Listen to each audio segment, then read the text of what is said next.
So on today's episode of Trail Mix, we are talking with Coach Bri. So Bri, before we jump in, can you just give us a little intro on who you are, typically what you coach, and how long you've been at the Hill? Sure. So hi, everyone. Coach Bri here. I am a wife and a mom, a sister, and I have been coaching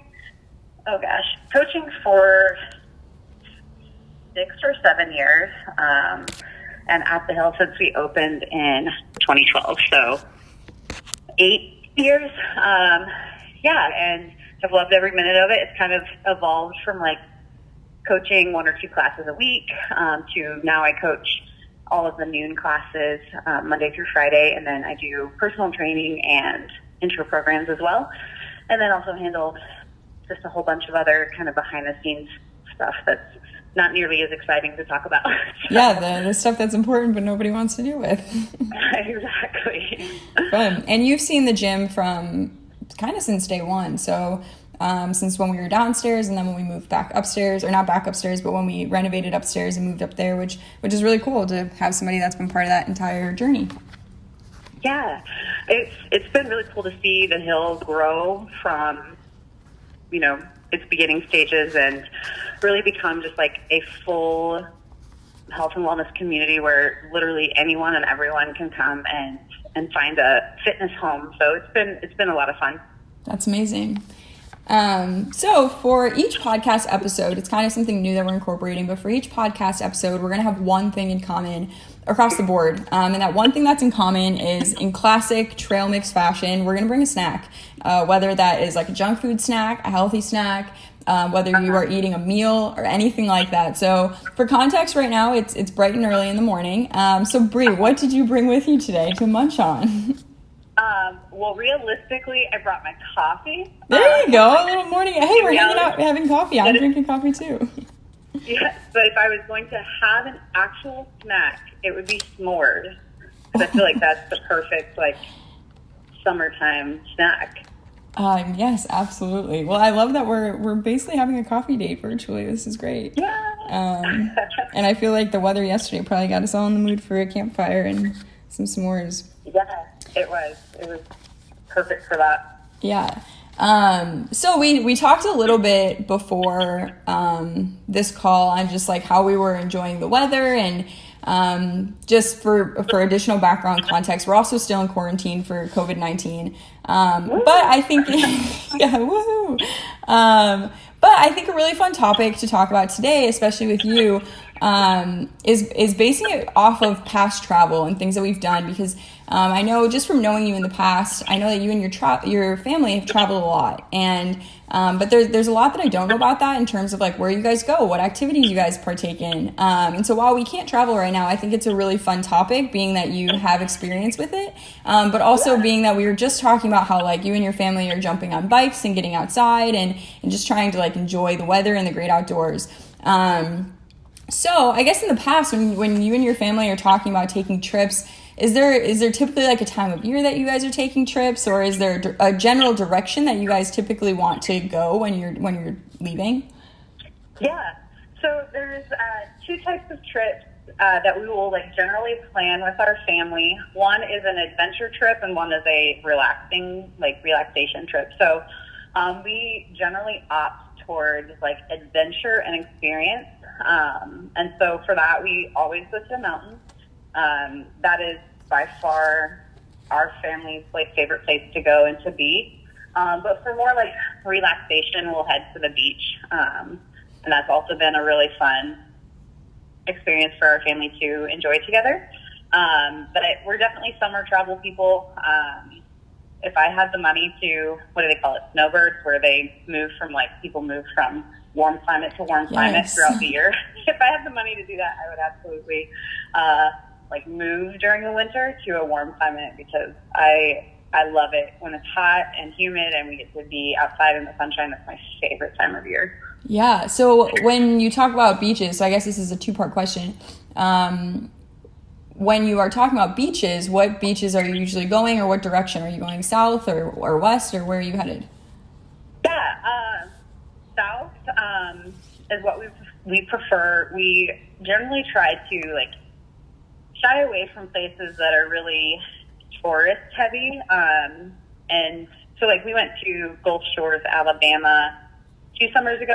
And really the thing we did for an entire week was like sit on the beach.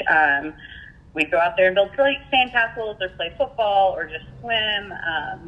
But when we go places, we really go to experience just like the place and not the things, if that makes sense. And so like while we did some like silly activities like mini golf and go-karts, for the most part, we just went to experience the ocean and the beach and being in the water. Gulf Shores was perfect for like what we were looking for. Can't wait to go back. Yeah, I bet. To leave our house. I bet we're daydreaming right now. Right. And then if you're heading west, is there usually one place that you continually go back to, or do you guys try new places, or do you have a favorite? Well, so my dad, after my parents divorced, my dad moved to Grand Junction, Colorado. And so that was probably, I don't know, 6 or 7 years ago. And when he moved out there, that's when we really started going for like hiking trips. Because up to that point, I mean, honestly, my kids were pretty small. And so hiking with small children is really not a super fun task. But once he moved out there, we would go out there every year. And now he lives in Denver. And we still try to go out at least once a year. So Colorado is generally where we have gone, although this year we had talked about maybe going to Montana. Oh my gosh, that's my favorite place in the world. I know. I've never been, so yeah, I would love to go, and the kids are excited about going back to the mountains. So. Yeah. So speaking of your kids, are these places that you're driving to or flying to, or how do you get there typically? We drive because we are crazy. And honestly, thanks to technology, it's really not bad. We just like download some movies onto whatever piece of technology, and they're pretty happy. Yeah, so well, that was going to be my next question: is how do the kids like sitting in the car for that long? They do pretty good. I mean, just like you or I get by the end of the day or whatever, they're like really ready to be out of the car. Honestly, they do really well, and we've just done it from a time that they were young, so I don't think that it's like anything horrible. They're kind of used to it at this point. Yeah, that's amazing. Do they get a say in where you guys go, or is that typically the parents choosing? Generally, our choosing. However, like we will ask them. Like when we went to Gulf Shores, we did get to, like, we took their input on what we did while we were down there. But they know when we go to Colorado, we are hiking, and we generally just kind of like plan those trips out. However, they have developed some like favorites and things that they like to do. So as we experience more, we'll probably start to take more input from them because they do enjoy certain types of things. So yeah, that's amazing. Yeah. So what if this is kind of a loaded question, but if you had to pick, what would you say was your favorite trip that you as a family have taken? Oh yeah. Our favorite was, I would say, 3 years ago, 2 years ago, I can't remember. We did a camping trip with my sister and my brother and their family. And it was kind of busy. I wouldn't do it again because it was a little exhausting, but like we drove out to Arches National Park and camped. It was brutally hot. It was in like July, so it was super, super hot to be camping in tents, but like just gorgeous terrain. We love Arches. And then we went from there to another campsite the next night, and then we ended up going back to my dad's in Denver and staying. But we did all kinds of different hikes on that trip, and it was really cool to see like the different terrain, right? Like we were in the high desert, and then we were in the mountains, and just a really neat experience for everyone. Yeah, that sounds incredible. My family and I, I mean, growing up, we always have traveled west, and typically going to like a beach wasn't like really a thing for our family growing up, just because we all love to camp, we like to hike. But then when we did finally go on kind of like a tropically vacation, we made a very clear separation between what is a trip and what is vacation. And a trip is like, it sounds like what you guys are talking about, like going to Arches where like you come back and you're exhausted, but it was like one of the most incredible things. And then a vacation is like, hey, we're just going to go and lounge, and like that's all we're going to do. And we decided that there was times of years, and there was years that you needed a vacation, but then there was also times where you really needed like a trip. And it sounds like Arches was more of a trip. Yeah, it definitely was. It was exhausting because, like, we stayed in Arches one night, and then, like I said, we moved to, I don't even remember what mountain range for another night.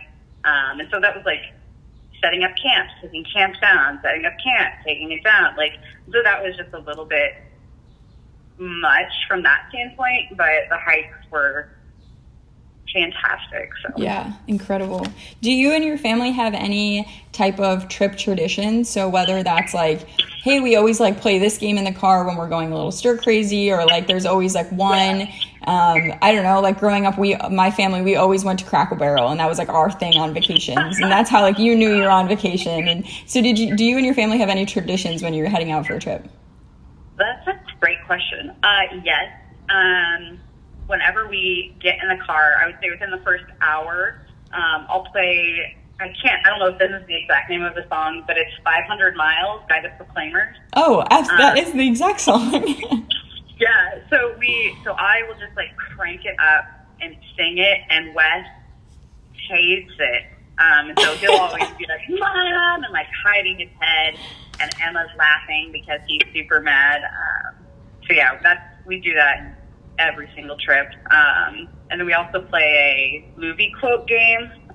Pretty much anytime we're in the car for more than like 15 minutes, we'll play a game where we just like come up with a movie quote, and then you have to guess what that is. So that's a really good game. I might have to start using that. It's fun. It gets exhausting. Yeah. It's fun. Do you have any like favorite funny or memorable stories from vacations, or like when something happened and in the moment you were like, oh gosh, this is horrible, but now looking back, it's something you all laugh at? Well, I guess two different stories. First one is definitely funnier, but when we were in Gulf Shores this last time, there were jellyfish everywhere. Oh gosh. And yeah, so the kids were out playing in the water, and both of them scream and run out, and they're frantic, and they had both been stung by jellyfish. And at the time, you're like, you feel bad, you can't really do anything. Obviously you've heard the like, oh, you can pee on it, take the thing out. We did not do that. And then they were afraid to get back in the water for quite a while after that, but now we look back and we're like, yeah, I got stung by a jellyfish. And they went to school and told all their friends. What?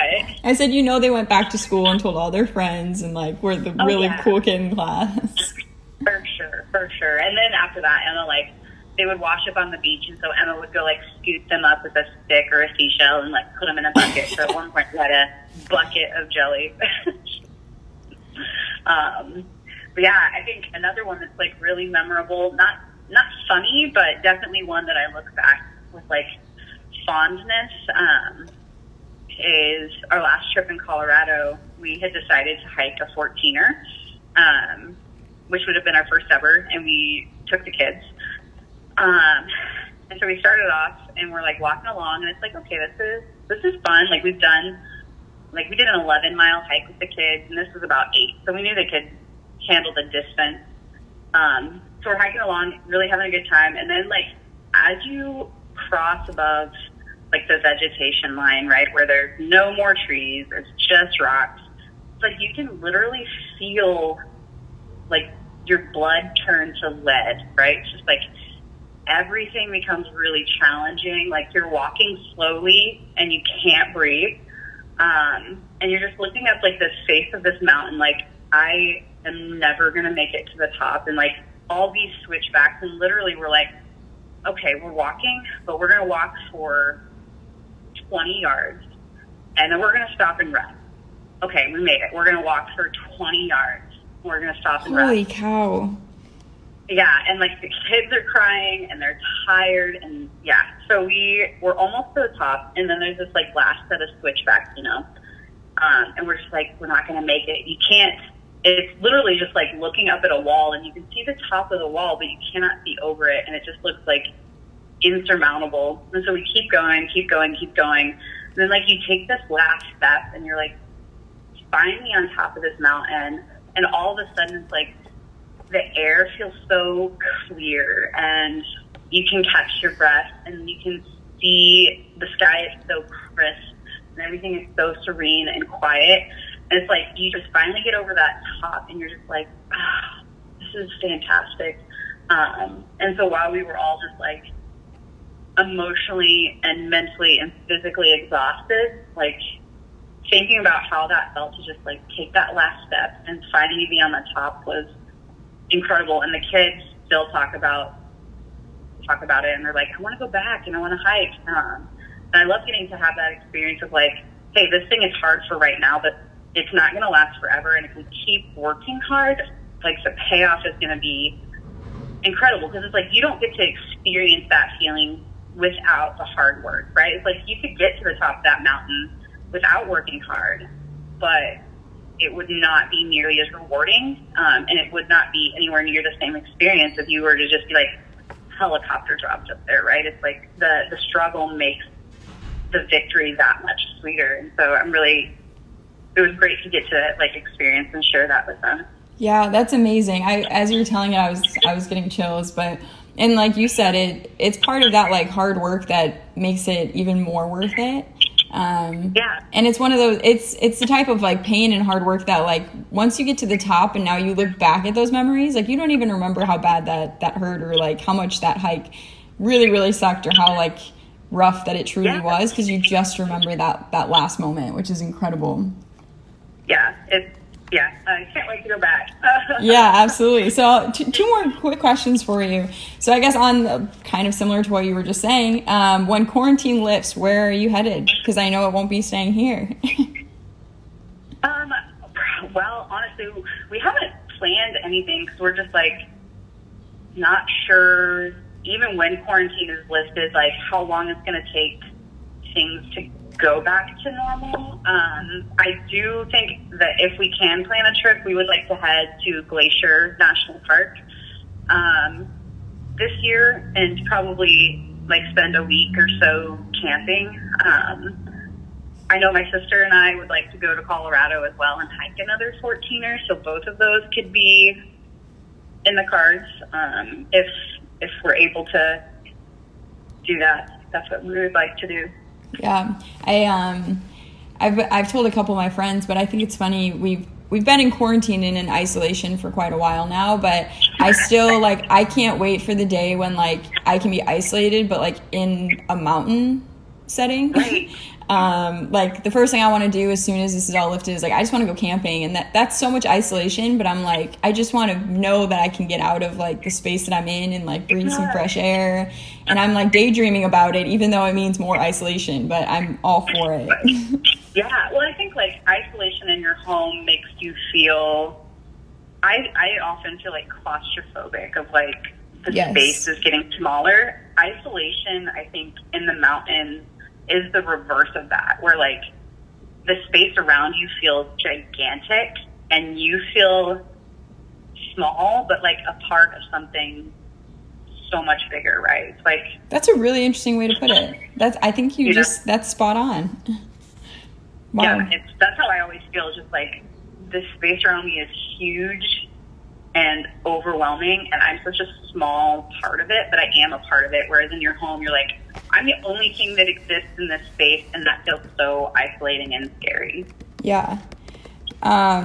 So last question for you. If you could give, I guess not if you could, because you're going to, if you have one piece of advice for people that travel or somebody that is thinking about going on a trip or is thinking about hiking a mountain but is pretty intimidated by it, what is like one piece of advice or I guess motivation that you have for somebody looking to take a trip or go outside their comfort zone in a way?